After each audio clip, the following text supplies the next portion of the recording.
अब मेरी माता सिद्धंबिका ने कहा कि हे बर्बरीक, और क्या तुम चाहते हो?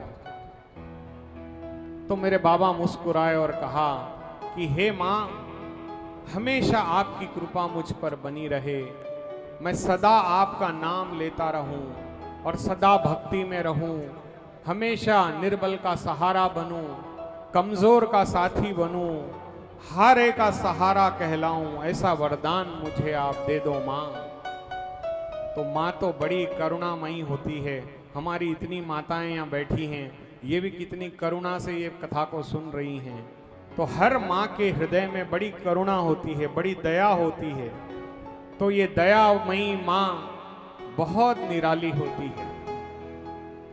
अब माँ ने कहा कि हे बर्बरीक, तुम अभी मत जाना, कुछ दिन तुम और यहीं पर पूजन करो। मेरा एक भक्त है, उसका नाम है विजय ब्राह्मण, वो यहाँ पर आएगा और आकर के वो हमेशा तपस्या करता है, परंतु कोई ना कोई विघ्न आते हैं जिससे उसकी तपस्या पूर्ण नहीं हो सकती। तो आपको करना क्या होगा? आपको करना यह है कि आपको उसकी तपस्या में कोई विघ्न न आए और उसकी तपस्या सफल हो जाए, ऐसा काम आपको करना है। तब मेरे बाबा ने कहा जो आज्ञा माता, और वो वहीं ठहर गए। कुछ समय बाद विजय ब्राह्मण वहां आते हैं और विजय ब्राह्मण को भी माता ने स्वप्न में कहा था कि तुम जाओ, तुम्हारी सहायता मेरा भक्त बर्बरीक करेगा।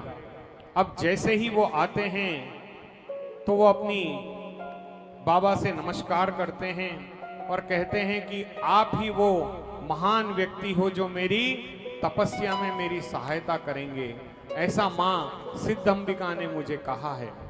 अब जैसे ही वो सुनते हैं, बर्बरीक मुस्कुराते हैं और कहते हैं हाँ, मां ने भी मुझे यही आदेश दिया है। अब ये तपस्या करने लग गए। किस किस के जीवन में कष्ट नहीं आता?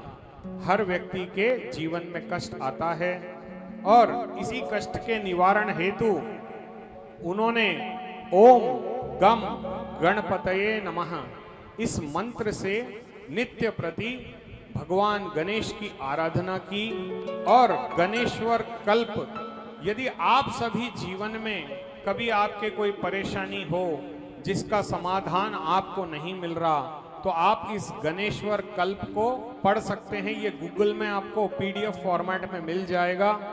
इसके पढ़ने से हमारी समस्त मनोकामनाएं पूर्ण होती हैं और हमारे जीवन में चाहे जैसा संकट हो, वो सारे संकटों का निवारण हो जाता है इस गणेश्वर कल्प के पाठ से। तो इस गणेश्वर कल्प के पाठ को विजय ब्राह्मण ने प्रारंभ कर दिया और समय बीतता गया। अब उनकी शक्तियां बढ़ने लग गई और अब उन्होंने, होता है ना, जब पुराने जमाने में क्या होता था, दैत्य लोग कोई भी पूजा पाठ में विघ्न डालते थे। जैसे आज के युग में भी कुछ राक्षस हैं, जब कोई अच्छा काम होता है ना तो उनको बर्दाश्त नहीं होता। वो क्या करते हैं, उस काम को काड़ी करते हैं। अरे ये क्यों कर रहे हो, वो क्यों कर रहे हो, ऐसे क्यों कर रहे हो। होता है ना, हर अच्छे काम को करने से रोका जाता है। तो हमें आज भी वो दैत्य उपलब्ध हैं इस दुनिया में, और कलयुग में तो ज्यादा ही हैं। अगर आप बोल दो किसी को पार्टी शार्टी करनी है तो 1000 आ जाएंगे, लेकिन आप बोल दो कि भैया कीर्तन करना है, बाबा का नाम लेना है, तो 10 लोग नहीं आते। और अगर आते हैं तो जी कब खत्म होगी पूजा, कब चलें, जाना है हमें, काम है। और वही आप पार्टी में उनको रात भर बिठा लो, सुबह तक बिठा लो, बैठे रहेंगे। जब न उनको कोई काम रहेगा न कुछ रहेगा। तो ये कलयुग का प्रभाव है कि नेगेटिविटी की ओर हम ज्यादा खींचते हैं और पॉजिटिव की ओर हमारा रुझान ही नहीं होता। बिचारी धर्म पत्नियां कहती हैं कि अरे घर में रह जाओ, क्यों बाहर खर्चा करते हो। पत्नी को 1000 रुपए नहीं देंगे पर होटल में जाकर 1000 रुपए की टिप दे देंगे। ये आज का युग ऐसा है। तो इससे बचाएगा कौन? मेरा श्याम। और क्या बोलना पड़ेगा? मेरा श्याम तू है, मेरा श्याम तू है, नहीं मैं अकेला, मेरे साथ तो है, मेरा शाम तो है, मेरा शाम तो है, मेरा शाम तो है।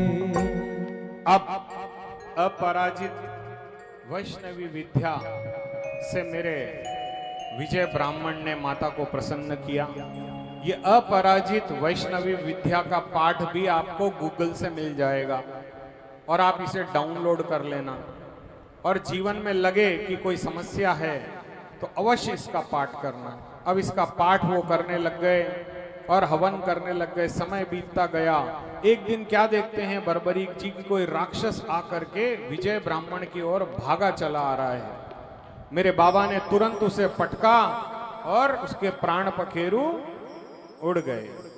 दूसरे प्रहर में और एक राक्षस आया, तीसरे प्रहर में और एक राक्षस आया। आखिर में एक राक्षस ने ब्राह्मण का वेश लेकर के आया, ये सोच के कि शायद ब्राह्मण को ये ना मारे।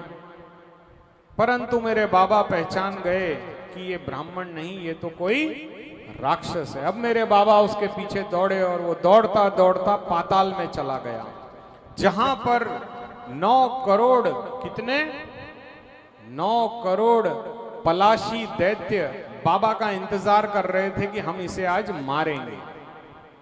अब मेरे बाबा कोई साधारण व्यक्ति तो थे नहीं, वो तो सिद्ध हो चुके थे। उन्होंने एक ही क्षण में उन 9 करोड़ पलाशी दैत्यों को कहां भेज दिया?